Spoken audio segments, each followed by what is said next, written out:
How much will this coverage fuel future protests? Well, this is the question that we have to find an answer to, because it's not just Man United who have got issues with their owners. You know, Newcastle United have got a long-term opposition to Mike Ashley, their owner. The Arsenal fans have obviously come out in recent days and weeks to protest against Stan Kroenke, their owner.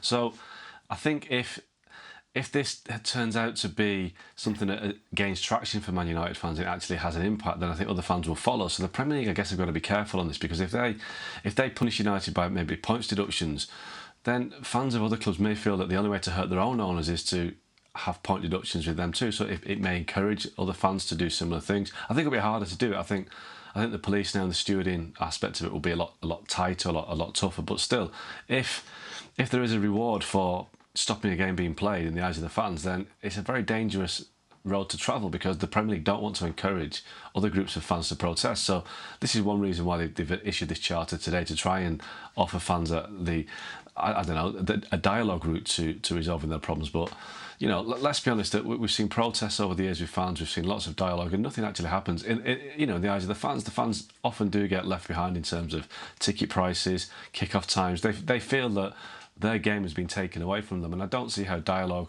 with the Premier League or the FA or the stakeholders, as they call it, will make any difference. It feels just like a bit of a sop to the fans, just to keep them quiet. So there's a lot of talk and a lot of action to do in this, and I'm not quite sure it takes us. I think we're all kind of waiting to see what happens next, really, in this one.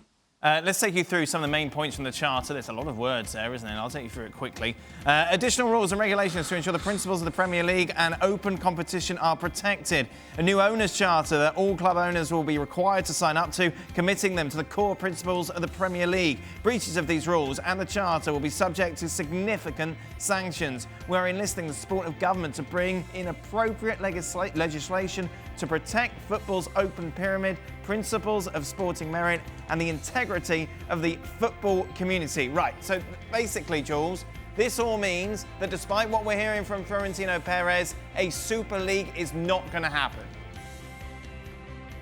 Well, it won't be happening if these new rules or new regulations or legislation is coming into place, and it will. And what's interesting, of course, is who's driving this.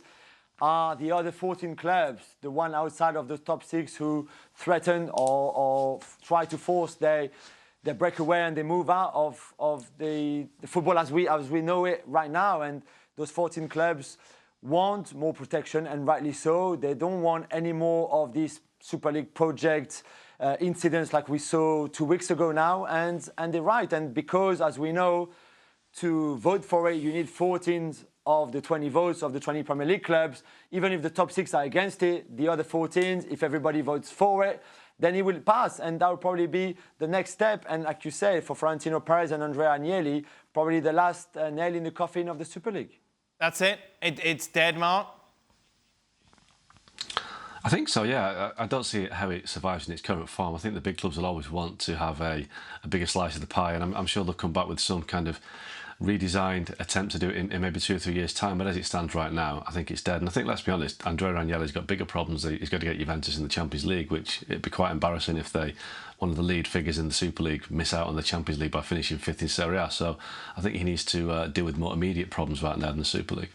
A lot more from Mark and Jules. Well, not that much more, because Gav's involved as well, as they go into a deep dive on the Glazers and their ownership of Manchester United. It's well worth listening to the latest edition of the Gav and Jules podcast. Thanks so much for watching ESPN on YouTube. And for more sports highlights and analysis, be sure to download the ESPN app. And for premium content and live streaming, subscribe to ESPN+.